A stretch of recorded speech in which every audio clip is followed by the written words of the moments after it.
Sveiki, ką jau kokias 2 savaitės nefilmuoju nieko, kažkaip atsitraukiau, kaip būna, kai kamera yra Wi-Fi routeris. Čia ką veikiu pastaruoju metu. Šiandienos projektas paruošti, kur pomidorams augti. Tai Ieva noriu užsodinti šituose bačkuose, šitam. Ir aš ką tik nupjoviau, bet kažkokia alyva, kažkoks nenatūralus kvapas, tai galvoju, šitos abudu išdeginsiu.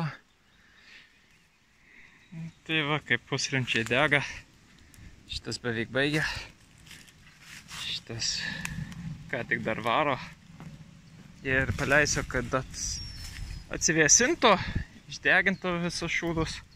Turiu vandens ir tuoj parodysiu kitus projektus.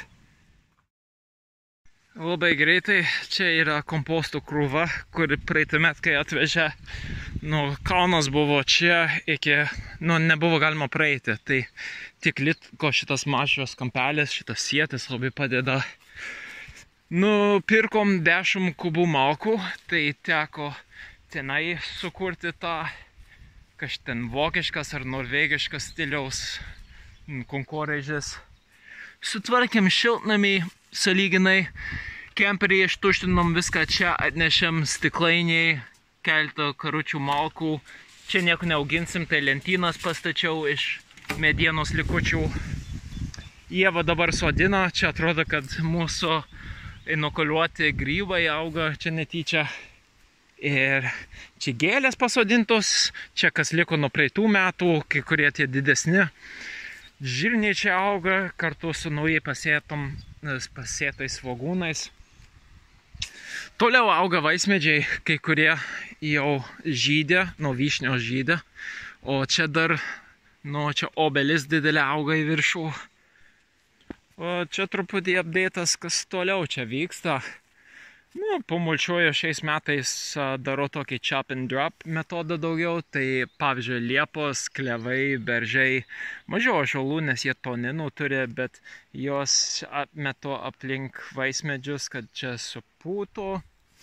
Deja, atrodo, kad geltona vyšnia neišleido lapų ir neaišku, ar jinai numirė, ar ką. Darželė viduje tarsi, tai tikimės, kad nors iš apačios išleistų naujus lapus anksčiau ir vėliau. Ir čia turėsime kažkiek vyšnių, kas yra naujiena, kai kurios vyšnios pirmais metais žydėjo, kai kuriuose vietose, tai čia kažkaip sunkiai dabar randasi, kažkurie padžiuvo. Bet tikiuosi, kad kai kur išaugs. Tai daugumą dar liko keletą pušų, kurių aš dar nesuformavau, bet daugumą, kur suformavau, čia kur buvo 10 kubų malkų, tai suvežiau. Sekantis projektas atsikratyti šitą kamperį. Tai jeigu kažkas už kelis šimtus norėtų, stoves, patvarkysiu kažkiek prieš skelbimą darant, bet dabar ištuštinau viską ir reiks iššluoti, prisukti tuos ir, šiaip vidus tai dar gražus, tik jam reikia darbo kaip langus perdaryti, užsandarinti, dėl kurio aš visai laiko neturiu. Nes aš jau noriu grįžti prie šito projekto. Mane traukia, tik vaikas tuoj gims už mėnesio ar kažkiek, tai kažkokius dalykus užbaigti prieš, nes sunkiau bus, kai daugiau atsakomybių turėsiu. Čia jau kai kurios dalykus pečių patraukiam prie jurtos, kartais naudojam. Ir šitą erdvę tokia mažiau naudota tampa. O čia žiemą pastačiau draugų palapinę čia ir pusę mokų sutaupinom į visą šitą. Tai čia 4 eilės džiūna. Ir ką, vaismedžiai auga kaip nori. Kai kuriems nori daugiau pamylėjimo, tai kažkiek pamulčiuoju, kai kuriuos pasyviai, kol kompostą sieju Ir bulves, kas faina atradimas, kaip tinginių būdą dar tinginiškiau auginti bulves. Tai ten kažkiek matosi nuo praeitų metų, o žavumas tuo, kad Ieva paliko mažas bulvytes čia praeitą sezoną, tai visur šitokiose vietose uždengiam, bet visur čia auga bulves. Tai čia realiai nieko nereikėjo pasodinti, viskas iš mažų bulvyčių. Ir šiandien Ieva ką tik šitą pasodino, sodins pomidorus ten prie jurtos bačkose. Ir tokie dalykai. O šiaip, kas liečia pušis, kai kuriuose vietose dabar antrais metais žaidžiu su alternatyviom formom.